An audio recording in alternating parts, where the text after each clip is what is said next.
Good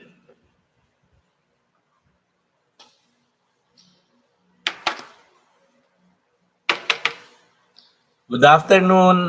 Once again, this is Attorney Ramon de las Alas, your regular host at my YouTube channel, NBA Trivia and NBA Sports Cards et al. And for today's episode, we will be talking about another NBA legend, a former All-Star, and the only one among the six great players of the championship team during the 80s. That is who's not in the Hall of Fame. Yes. Well, I'm broadcasting from Quezon City, Metro Manila, Philippines, somewhere in Southeast Asia. Well, kindly follow me on my YouTube channel as well as my Facebook page, which has the same name. Well, for today's episode, we will be talking about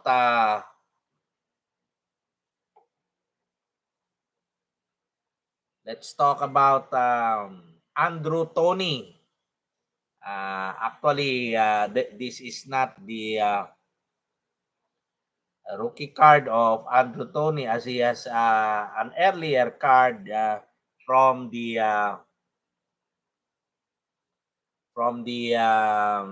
Star Company. This is the front part. Well, I hope that you have very sorry. I forgot to use my tactic in not removing these white lines. This is the dorsal portion of the card. This is my only card of my collection. In my collection of NBA cards, especially with respect to Andrew Toney. Yes, he has no refractor cards. Probably in the autos, but among base cards, this is his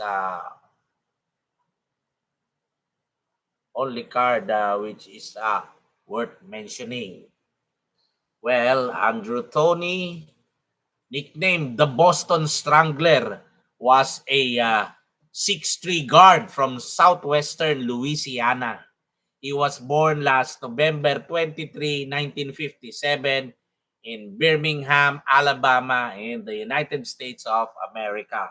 He was a two-time NBA All-Star in 1983 and 1984 and a one-time NBA champion with the 1983 Philadelphia 76ers and also played in one other NBA Finals in 1982, also with the Philadelphia 76ers when they lost to the Showtime Los Angeles Lakers.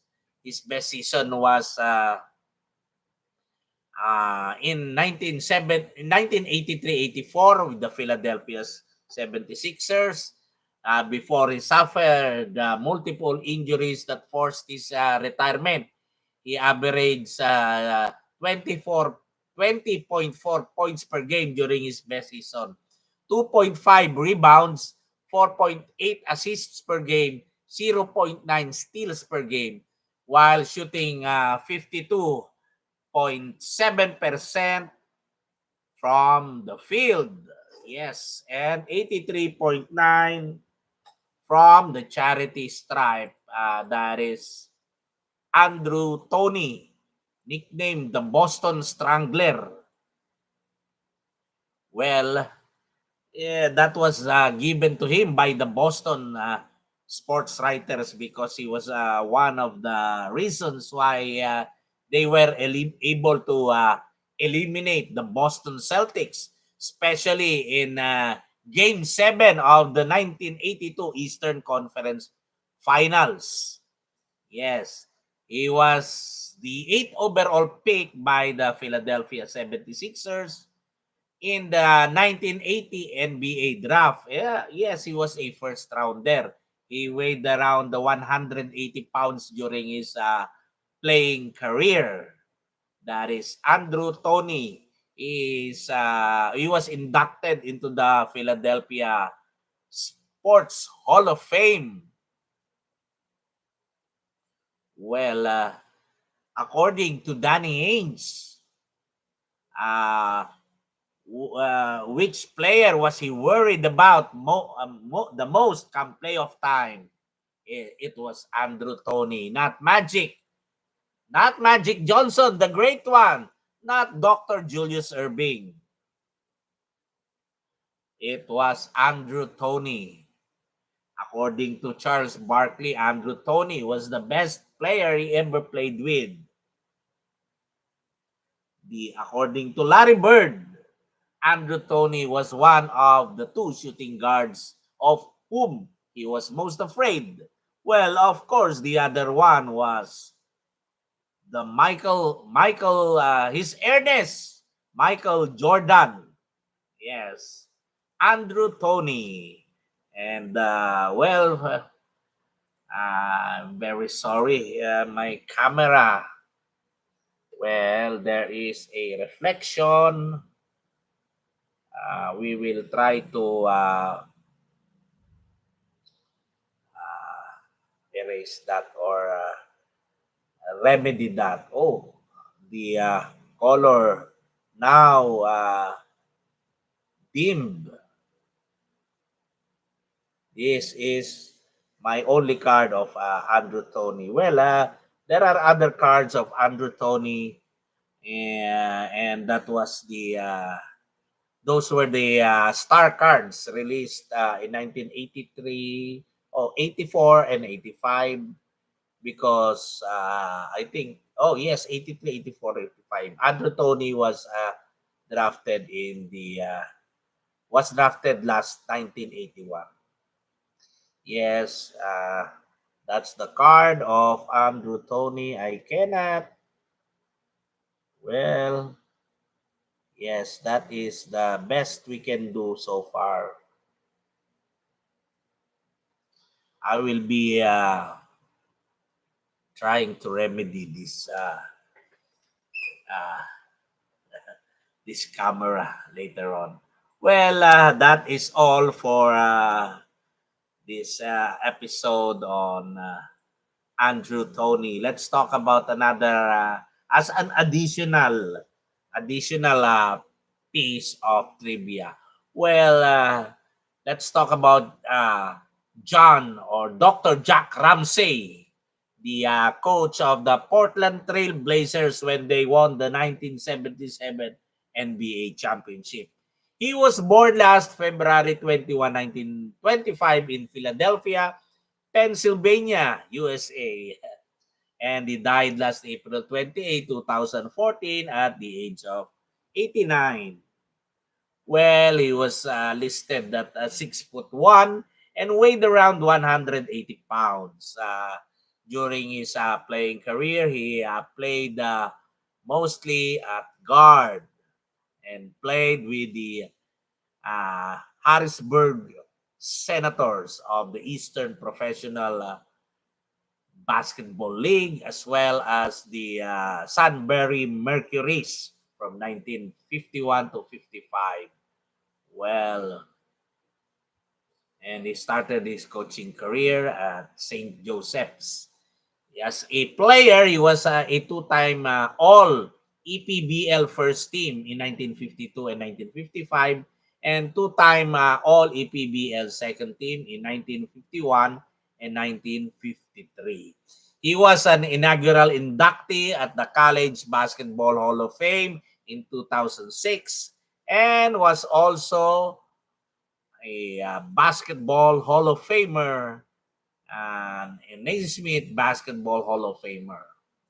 Yes, and he was inducted he was inducted last I in 2010 and was a recipient of the Chuck Daly Lifetime Achievement Award. That's Chuck Daly. Jack, Dr. Jack Ramsey one of voted as one of the greatest coaches ever. He was voted as in the top among the top 10 coaches in NBA history, as well as the top 15, which was announced in 2021. He was the All-Star Game head coach in 1978 for having the best win-loss percentage before the All-Star break cut off. As an executive, he was also an NBA champion in 1967. During the time, the Philadelphia 76ers won the NBA title. Well, he won for the Portland Trail Blazers as coach, overcoming a 0-2 deficit.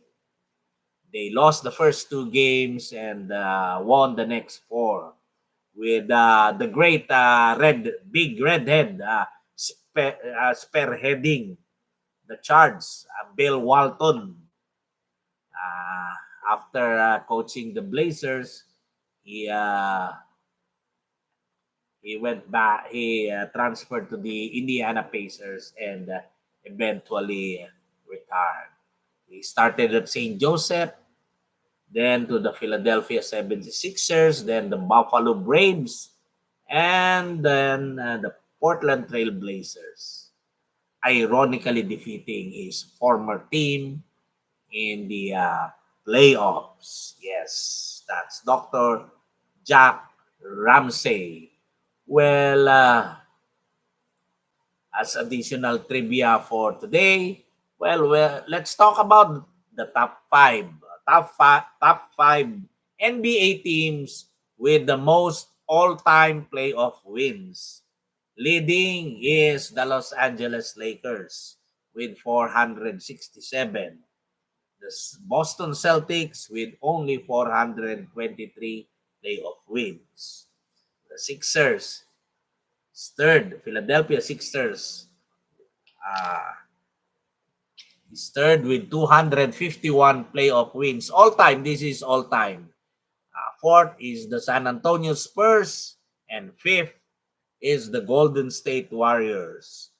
Well, I cannot help but say it. The Knicks are in sixth place. New York Knicks. Seventh, the Detroit Pistons at 189. The Bulls at 187. The Thunder, or the former Seattle Supersonics, at 170. And the Atlanta Hawks at 170, tied for ninth and 10th place. Well, during the 1950s and 60s, it was the Boston Celtics with 118 wins. The Lakers was next with 113. The Sixers third at 76. Hawks at 66, and the Warriors with 41. During the 70s, the Bullets had the most playoff wins with 55. The Knicks with 48, the Celtics with 47, the Lakers with 46, and the Bucks with 42. During the 80s, the Los Angeles Lakers led at 111 playoff wins. The Celtics with 91, Sixers third at 63, Pistons at 47, and the Bucks with 42 wins. During the 90s, the Bulls had the most playoff wins. Well, that was the time of Michael Jordan, 111. The Utah Jazz had 68. The New York Knicks had 65. The Rockets had 52. And the Trailblazers had 47. Well, during the 2000s, the Lakers had 98.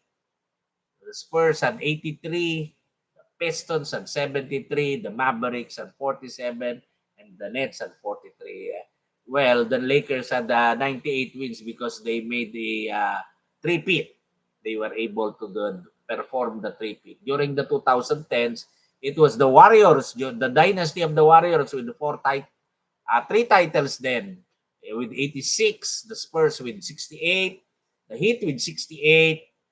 Well, they also won twice two NBA championships. The Cavaliers with 61 and the Celtics with 60.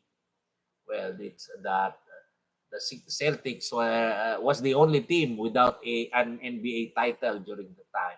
Well, in the 2020s, it's the Boston Celtics with 52, Miami Heat with 39, Denver Nuggets with 37, the Milwaukee Bucks with 31, while the Suns, the Lakers, and the Mavericks have 27. Well, that is all for this episode. Thank you very much.